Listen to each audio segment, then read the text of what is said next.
The journey of parental expectation begins with anticipation and hope, laying the foundation for the path ahead. Expectation from parents. Assalamu alaikum wa rahmatullahi wa barakatuhu.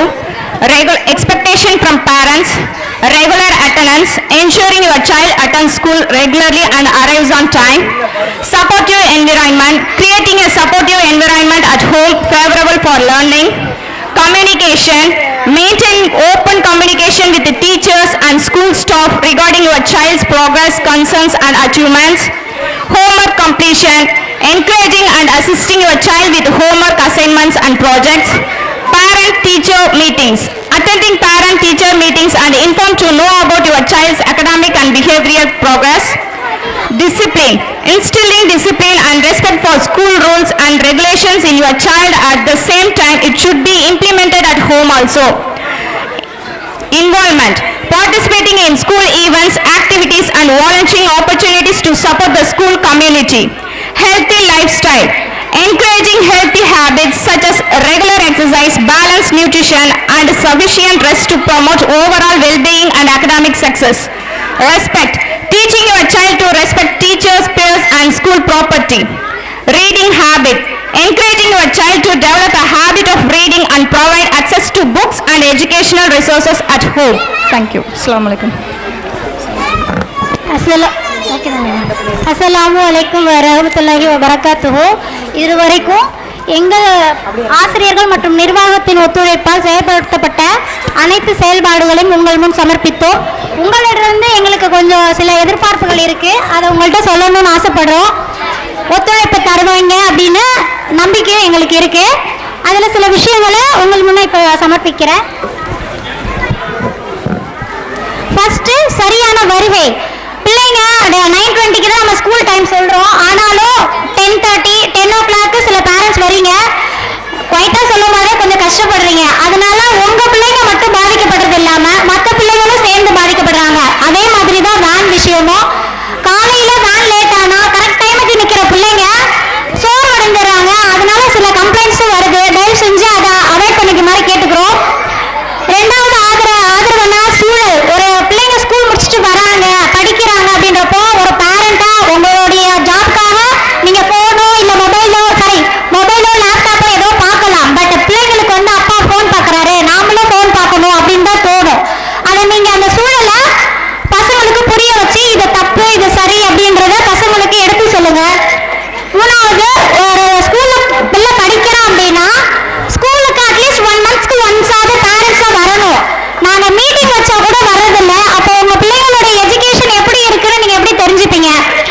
உங்கள்கிட்ட பாதி நேரம் பசங்க இருக்காங்கன்னா எங்கள்கிட்ட பாதி நேரம் பசங்க இருக்காங்க. அப்படி இருக்கும்போது நீங்கள் ஒரு மாதத்தில் ஒரு அட்லீஸ்ட் ஃபோன் பண்ணி கூட ஒரு எதுவுமே கேட்கறதில்ல. ஏதோ கடமைக்கு பிள்ளை ஸ்கூல் போகிறான் அப்படின்ற வர சில பேரண்ட்ஸ் இருக்காங்க. நான் எல்லா பேரண்ட்டையும் சொல்ல வரல, யாரும் தவறாக எண்ணிக்க வேண்டாம்.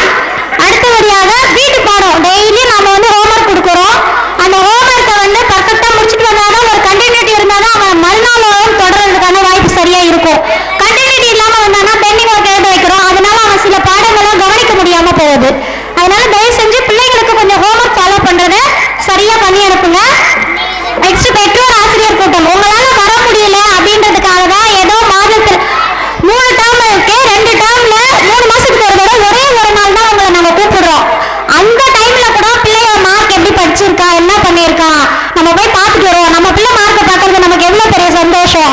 அதெல்லாம் கூட எதையுமே யோசிக்காம நாங்களும் திரும்ப ரிப்பீட்டடா ஏங்க வரலன்னு கால் பண்ணி கேட்டா கூட எனக்கு வேலை இருக்கு அப்படின்னு சொல்றீங்க. அது மாதிரி சொல்லாம கொஞ்சம் தவிர்த்துக்கோங்க அந்த விஷயத்த.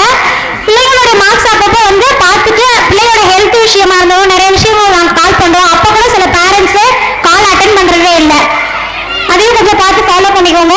நெக்ஸ்ட், நம்ம ஸ்கூல்ல ஒவ்வொரு மாசமும் நிறைய விஷயங்கள் நிறைய நிகழ்ச்சிகளை நம்ம நடத்திட்டு இருக்கோம். ஆனால் கலந்து கொண்ட பிள்ளைங்க மட்டும்தான் கலந்துட்டே இருக்காங்க.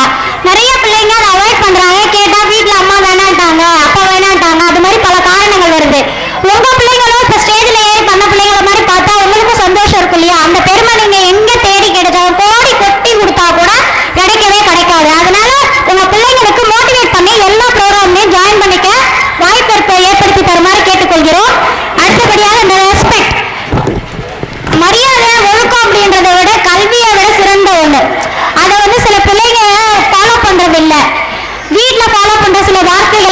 ஃபாலோ பண்றாங்க. அது ரொம்ப பெரிய சங்கடத்துக்கு ஆளாக்குது.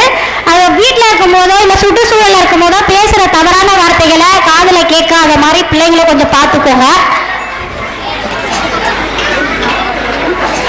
அதுக்கப்புறம் படிக்கிற பழக்கம், டெய்லியும் காலையில் சீக்கிரமாக எழுப்பி விட்டு காலையில் கொஞ்ச நேரம் படிக்க வைங்க. திரும்ப சாயங்காலம் ஸ்கூல் விட்டு வந்த உடனே ரெஃப்ரெஷ் ஆகிட்டு திரும்ப கொஞ்ச நேரம் தமிழும் இங்கிலீஷும் டெய்லியும் படிக்க வச்சாதான் அவன் திரும்ப அந்த ஆர்வம் அவனுக்கு வரும். இல்லை ஏனோ தானே வரான், விளையாடுறான், சாப்பிட்றான், தூங்கிடான் அப்படி இருந்தீங்கன்னா பிள்ளைக்கு ஒரு இன்ட்ரெஸ்ட் வராது, அவன் படிக்கவும் மாட்டான். அதே மாதிரி கடைசியாக சில விஷயங்களை தெரிவிச்சுக்கிறேன்.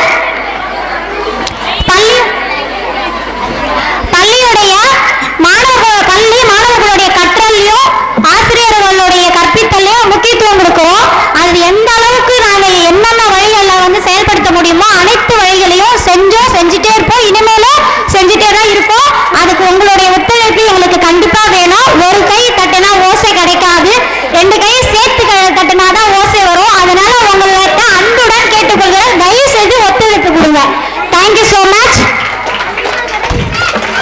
அஸ்ஸலாமு அலைக்கும் வரஹ்மத்துல்லாஹி வபரகாத்துஹு.